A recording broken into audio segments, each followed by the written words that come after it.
Next up on the show, very happy to welcome in a returning guest.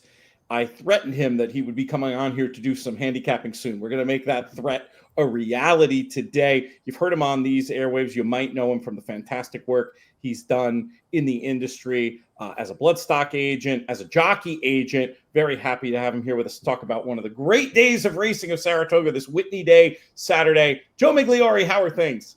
Thanks for having me on, Pete, and especially thanks for having me on with such an outstanding Saturday Whitney Day card. I mean, just phenomenal card all the way around, even outside of the races we're going to talk about. For me, the most excited I've been going into a Saturday at the window in quite a long time. That's good.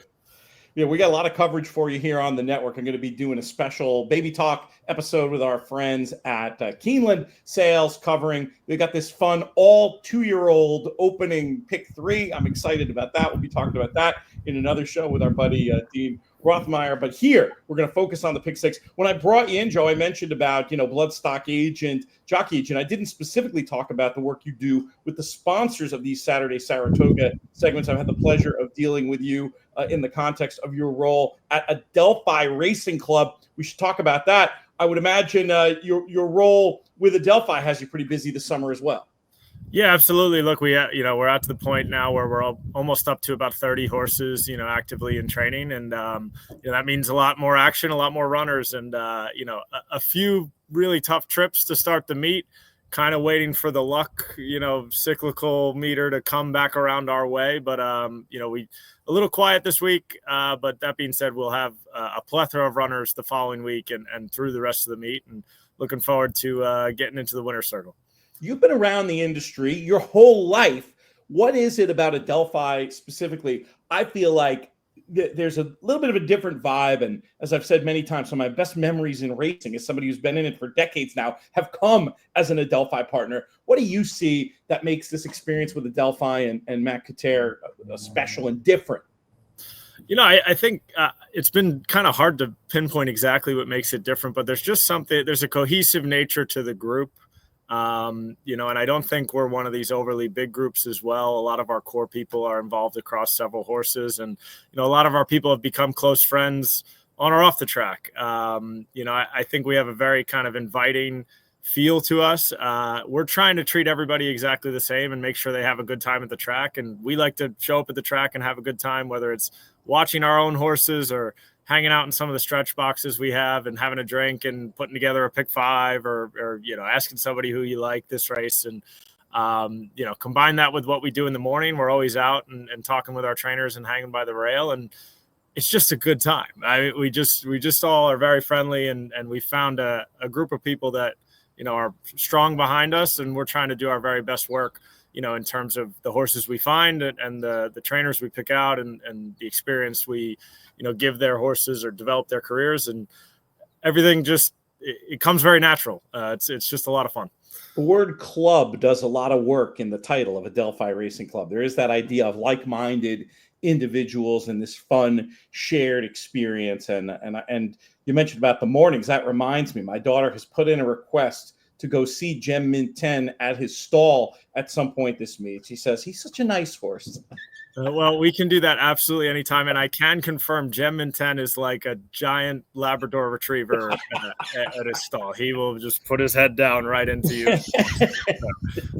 If there's anybody that I ever bring out that maybe their horse isn't on the grounds and laid up, and if I need them to come see a horse, I always take them to Gem Mint 10. That's awesome. Yeah, we got the big picture hanging right. I should have put that behind me for this segment. That would have been the wise guy move, but podcast host fail for me. One other general question for you before we dive into this pick 6 on Saturday. I did want to ask you, I remember last year I had a great experience just walking around the New York bred sale with you and getting to see you in action, looking at these babies. Are you ready? We're not far out from the New York sale. I know that's a very busy time for you. Are you mentally prepared for what's to come here?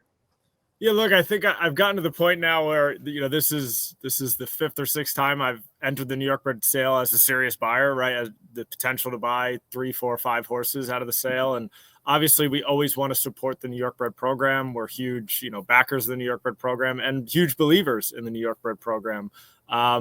I've found that the best way for me to get ready is actually to, skip across the street and take a serious look at all of the select sale horses the week before.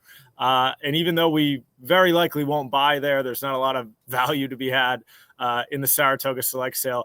It is a great way for me to do some batting practice, so to say, and work it as though I may be trying to buy one of these things. And, after looking at about 200 of the very best yearlings that could be on offer, switching over then to looking at, 300 New York breds, it makes it much easier for me to kind of distinguish who the lesser, horses are, and quickly kind of get through those and take them off the list and hone in on the ones that match up a little bit better to those select sale horses I just looked at the previous week. So, prepared. Yes. We'll head over actually right after we finish recording this. I'll head over and start looking at some fancy stuff, and then we'll find our hard knocking New York breds after that.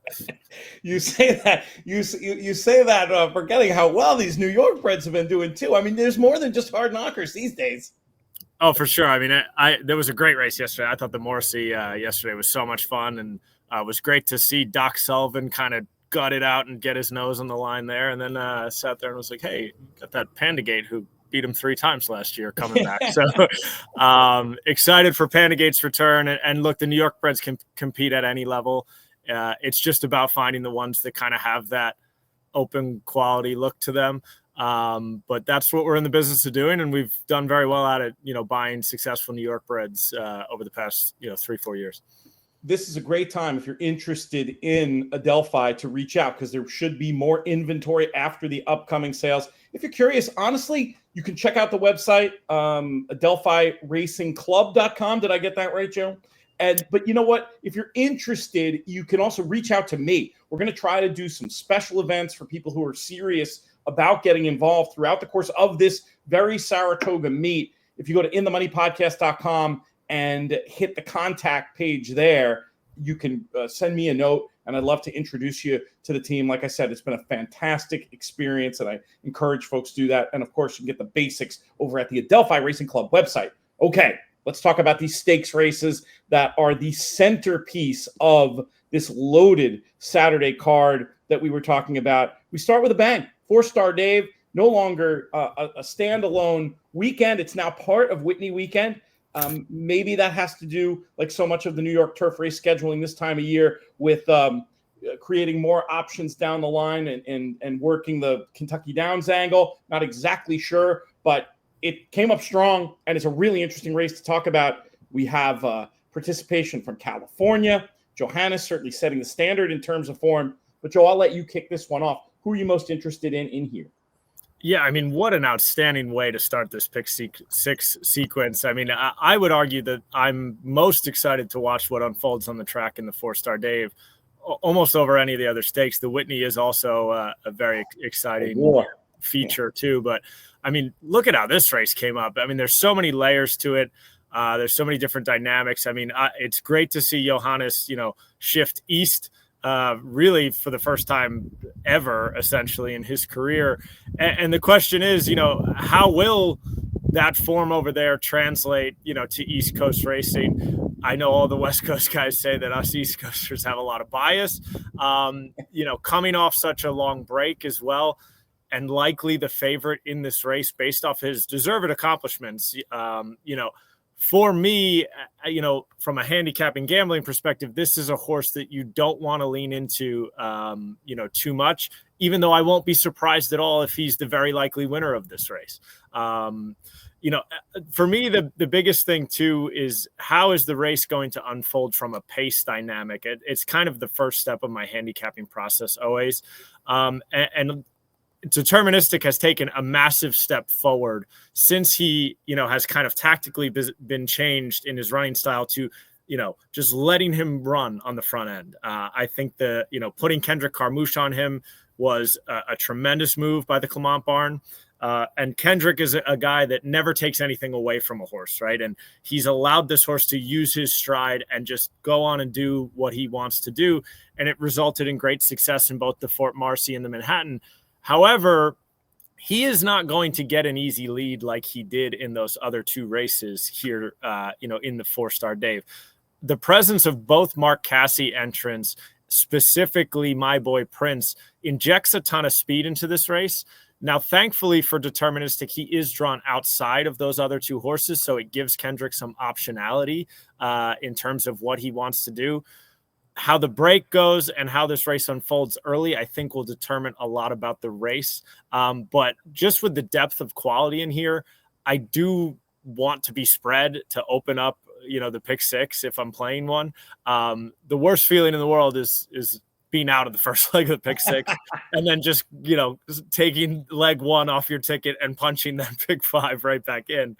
So I will be spread here. There is one price horse that I do think a lot of people might get, a little too enamored with or a little too cute with, but I kind of can't resist it myself. But I'm going to include the number 10 Neat. I understand full well that his very best efforts may not stack up with the very best speed figures of some of the favorites in here. But this horse has had two absolutely horrendous trips from his last three runs. Last time in the Kelso, as we all remember, Donegal Momentum took that very strange series of steps and almost looked like he was going to fall.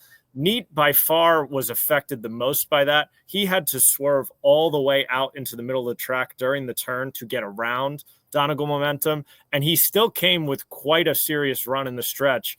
And even though he sees the top three finishers out of that Kelso race back in here, I would argue that Neat would have been right there with Think Big with a cleaner trip. I really think he's maybe finding his form again. I don't know what happened to back in the Pimlico race. Possibly the softer ground that day was not to his liking and it looked like Joel pulled him up in traffic. And then three back, he had another ridiculous trip. So I know he's drawn post 10. I know there's a lot of people that notice those trips, but I do think there's enough, name brand horses in here that he's still going to be well over 10-1. Yeah. I will include Neat on many of my tickets, but I wouldn't fault anybody for making a case for almost any horse in this race. I'll mention the 8 and 10 in the notes I send around to our In the Money Plus crew as ones of particular interest, but I will definitely mention also that it's a spread and include kind of race for you. I'll talk about number 6, Intellect, for a minute. I just think this horse deserves another shot. This was my pick in the Kelso. Horse looked like winning before that late surge from Think Big. In retrospect, though, looking back, I just think this was a classic move into a pace that was a little too fast, and I'm hoping with a more efficient run, Intellect might be seen to better effect. It remains to be seen if he truly classes up at grade one level, but I'm going to take a shot.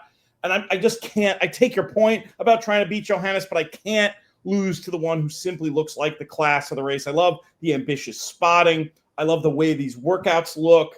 And yeah, there are obviously questions here, but I think everybody's going to see the questions. He might really be 2-1 or more. I think that might actually still be okay based on figures and form. And while we're talking about New York breds a bunch on this show, probably should give a little bit of a shout to another. I just will feel a little ill if he beats me, and that's Spirit of St. Louis, whose best race is certainly good enough to win this. So a lot of 6 and a little 3-7 for me. Joe going to be spreading to kick things off in the Fourstar Dave. We will pivot to the Saratoga Derby. Is this another spready situation for you, or can you narrow this one down a bit? Well, you can't spread them all, unfortunately. I mean, you can. It just gets very expensive. Yeah. I was probably somewhere in between with this race. I do think that there is probably a standout Euro of this bunch, in the number 7, Hot as Hell. Any horse that's coming out of the Coral Eclipse, into a straight 3-year-old race, here massive in the class States. drop. That's actually of all class drops. Exactly. So for him to run as well as he did against older horses in a prestigious grade 1 like that, and then shift over here, for me, he's maybe not a standalone A, but a horse that you can put some faith in, I believe. It also does seem like he wants to be a little more forward. Now, that doesn't always mean being forward in Europe necessarily means being forward in America. There is a huge difference in that, but I'm wondering if he could get some tactical position, and he may just be better than these. I'm a little tired of New Century, to be honest with you. I kind of was on him the last couple times and he left a little bit more than to be desired. But a price horse that I would want to include in here, and maybe 2 others that I would use alongside of Hot as Hell. The one, Capitol Hill, really came with a furious late charge in the Manila. draw a line through the 2-back race on dirt. And then I thought at Keeneland in his 1X, he actually had a bit of a wide journey that day and not an ideal trip. It just feels like one that, could have a ground saving run, through both turns. And as long as he doesn't get too far back off the pace, is a horse that might be improving at the right time for Bill Mott and take a step forward. I'll definitely use Capitol Hill. And then I'd also want to have a little bit of Riley Mott's horse to the outside, the number 9 World Beater. I think Test Score probably had the most ideal trip in the Belmont Derby, whereas this horse kind of, even though it wasn't a bad trip, maybe just a little bit, further behind off the pace and still came with a very nice run. So for me, I'm kind of leaning the 7, but would use some 1 and 9 as well. Respect Test Score for sure. And he is also a potential winner of this race, but I think the ones I'm against are really New Century.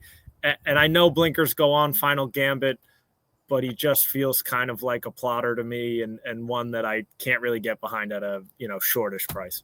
We are in lockstep with the top pick. I really think that Hot as Hell, the 7 runners, just sets a very strong standard. The Eclipse, such a massively important race, usually the clash of generations over there when the 3-year-olds go up and face those tough elders. And this horse ran with credit there. 2-back Field of Gold obviously bombed the other day in the Sussex, but prior to that had been considered the best miler in Europe, not just the best 3-year-old miler. So on the class relief, that puts this one right to the top for me. And then also I just love the fact that this horse has form at Leopardstown going left-handed. As I've said many times on these airwaves, Leopardstown often one of those courses over there that is just a really good pointer to horses that are going to do well here. I don't know if it's some combination of the left-handedness and the high class of racing, I think is why that's the case. Let's go on to the next grade 1 on the dance card here, the grade 1 test. And I know there's an Adelphi tie-in here, isn't there? Yeah, I think we'll have a strong rooting interest, especially from a bloodstock perspective. So Cash Call, the Bob Baffert trainee that's entered here, she is actually a half to the dam of our filly, who is 2 for 3, named Twirling Beauty. Twirling Beauty, pretty exciting for us, likely pointing to the Galway Stakes here in Saratoga next week. We're also entered in the Erie Stakes at Presque Isle, just giving ourselves some optionality. We kind of just need to make a decision on which race we're going to go in. But a filly that's bound for stakes company for us, and a direct family relation here in Cash Call. So, any of the partners on that horse and myself included, just for our filly's residual value one day, we'll definitely be rooting for Cash Call from the Baffert barn. And I think she's in with a big shot here too. She maybe wouldn't be my top pick, but you have to respect Bob when he ships for these kinds of races. She does cut back in distance a little bit, and really there's not much to fault about her from her 3-year-old year so far. She's coming in as a 3-year-old, in her 3-year-old campaign. She has some speed figures that, on the sheets would put her right at the top of this list. But I mean, man, what a race here. Another one where I think you can make a case for at least 6 of the 8 runners. The standout is clearly Echo Sound off of that monster performance in the victory ride. Huge 101 buyer speed figure, very fast Ragozin sheet number. I will say, though, with being a little bit of a sheets guy, when you see a filly run such a huge forward top and then come back in 4 weeks, philosophically, you have to have a little bit of concern about that bounce. Now she may just prove that she is the class of this division, tomorrow, but I would not be leaning into her because of a little bit of a fear of the bounce potential. I mean, look, in terms of the eye test, the one that just blows you away for me is Ragtime. I know she's taking a huge step up, into the best group of fillies she's ever run against, and she's drawn the rail, but it's hard not to be visually impressed with Ragtime. And I actually would give another a look to the second Rusty Arnold trainee in here, Kilwin. She had a very strong performance in the Leslie's Lady at Churchill, and has a little bit better spacing coming into this than her stablemate.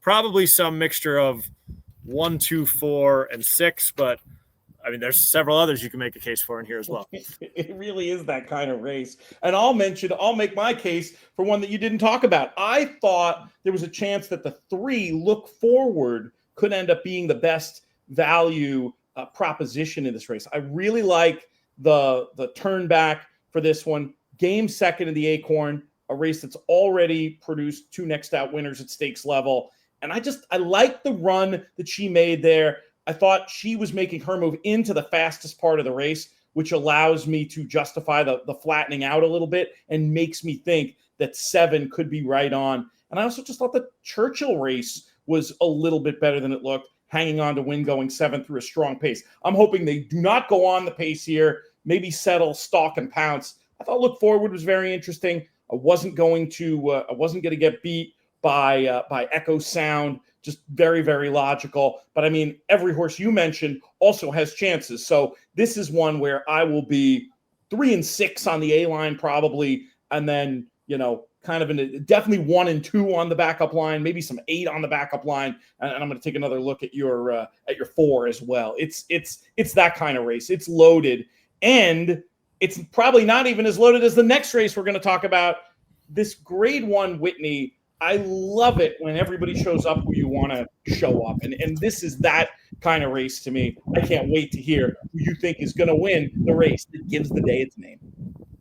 Yeah, it's fascinating, right? Because I think you have your two top billings, right? Your 2 heavyweights in Sierra Leone and Fierceness, and kind of this, I don't know if you'd call it a rivalry, but I guess an ongoing rivalry that they've carried into their 4-year-old years. And for me, they're the 2 kind of obvious horses and what will be the 2 shortest prices in the race. And then you have kind of the older, champion that the questions are there as if he's still quite able to fire his very best race in White Abarrio. And then after White Abarrio, you have a smattering of very talented, other handicap, division horses here. The more I kind of went over it and dissected it back and forth, and one thing I'll say too, I wish Mindframe was running, because that would add even another layer to it. But it does appear that Mindframe is scratching. But when I just kept going through each horse time and again and trying to visualize the race as well, I kind of kept falling back to the top billing kind of horses. The other thing that we have to have a long conversation about in here as well is how is this race going to unfold? Because there are some seriously some major pace factors in this race. I mean, a horse like Mama's Gold getting entered, he is borderline runoff speed. A rabbit has been purchased for Sierra Leone in contrary thinking. What are the exact instructions on the rabbit going to be? Is it going to be just press the pace and make sure it's an honestly run race? Or is it going to be, so far as like we've seen in some rabbit situations in the past where, hey, the horse directly to your outside is Fierceness, maybe go straight into the turn a little bit and then drop over. I don't know exactly what, team orders are going to be. But anytime you see the presence of a rabbit, you have to wonder a little bit.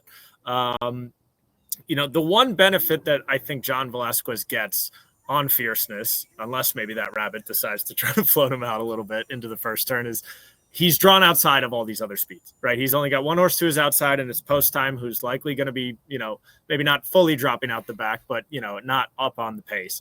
So it does give Johnny that optionality.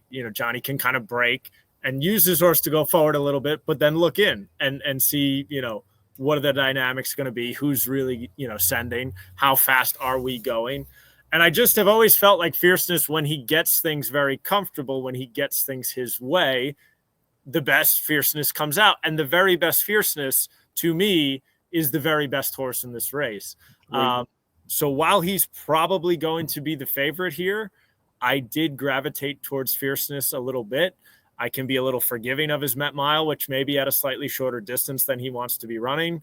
And now if it all comes together and there is a major pace meltdown, Sierra Leone will be coming. Now, is the 1 1/8 possibly a little short for Sierra Leone? Does he really want the true 10 furlongs, the true 1 1/4? I think they're both A's. And then anybody else you like, maybe your third best opinion is your B. And if you wanted to sprinkle some C's after that, fine. But I found it hard to believe that horses like Skippy Longstocking, Highland Falls, Disarm, Post Time are going to suddenly produce a race that is faster than the very best of either Sierra Leone or Fierceness. And I find it hard to believe that neither one of them that they're both going to, flop here. One of them is going to produce their best effort. And if they do, it's better than the rest of these. I guess the one I didn't touch on was White Barrio. Look, he has races in the past that are just as fast as the top two, if not faster. I just wonder if we finally kind of hit the end of the road with a tremendous horse that made over $7 million in his career. It would be so cool if he found his very best effort again. He won the Whitney in 23, then to win it in 25, that would be remarkable, but that's not where my gambling dollars will lie. I know I've picked a good guess when they leave me nothing to say because they basically just read my notes. That was awesome. And I see it exactly the same way. I think there's, getting back to the pace scenario thing, it's either going to be Fierceness gets a great trip and shows his stuff, or maybe he joins the party too early. Maybe they just go so fast that it sets up for Sierra Leone. The more I look, the more I think it's one of those two things. That's the way I'm going to play it. I'm not going to spread beyond that. I'm going to try to get out with those two, and we'll see what we can do. It's a war of a Whitney. I'm so excited. We just have a couple of minutes left, but I do want to get your thoughts on these last couple of races. I should also say that I do have full write-ups, horse by horse, of both the Test and the Whitney over at theraces.com. And another way to get all the stuff I post for them and all the stuff we do on the network, sign up for our free newsletter in themoneypodcast.com/email, and then you'll get links to all that stuff. You don't have to go hunting around the internet. Let's go to this next race, which goes as race number 12. And don't be, these aren't walkout races, folks. You're going to want to hang around. These are get out races most of the time. Exactly. There's good stuff here.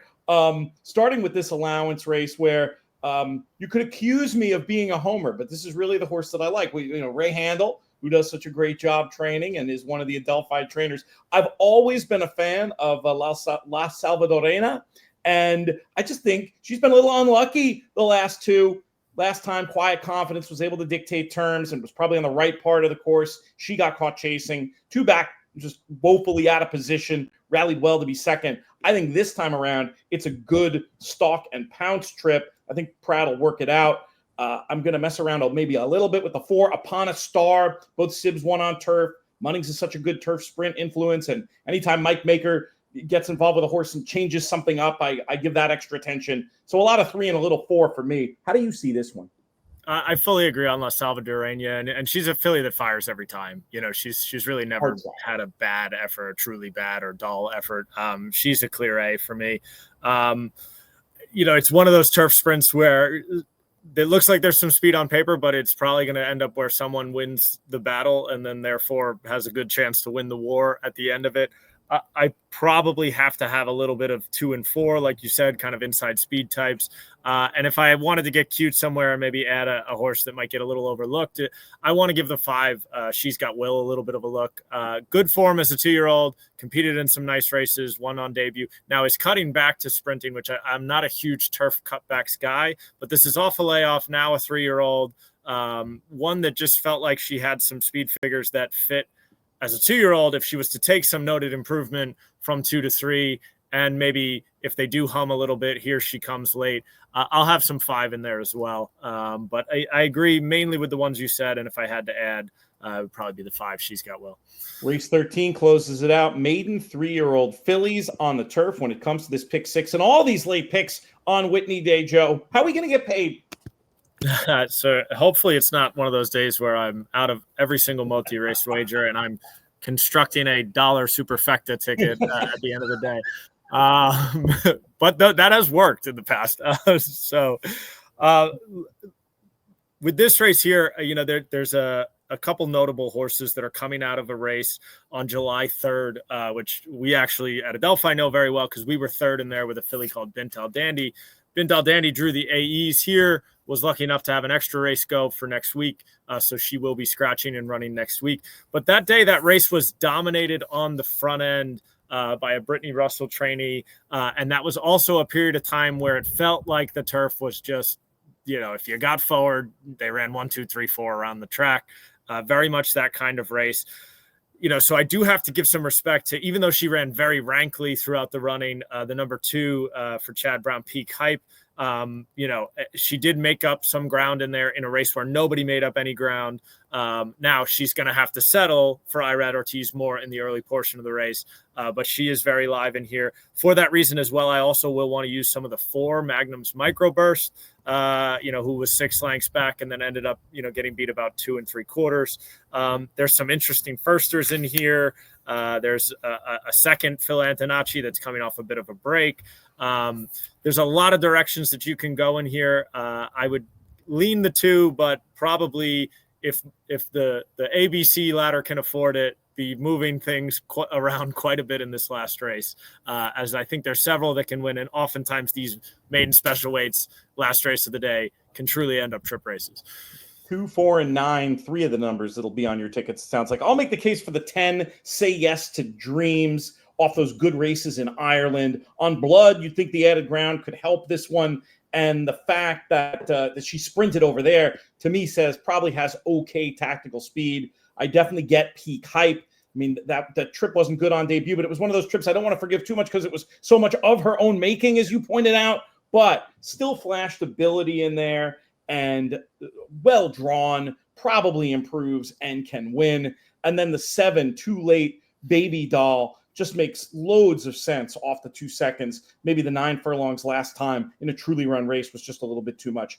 10, 2, and 7 are 3 of the numbers I'll have. But again, I don't disagree with what you said. If you can have some combination where you can spread a little bit more here, anything could probably happen and oftentimes does. Joe, thank you so much. I kept you overtime today. Had so much fun chatting with you, but let's do this again soon. Absolutely, Pete. We could have went longer. It's all good. Great stuff, Joe. We'll be talking.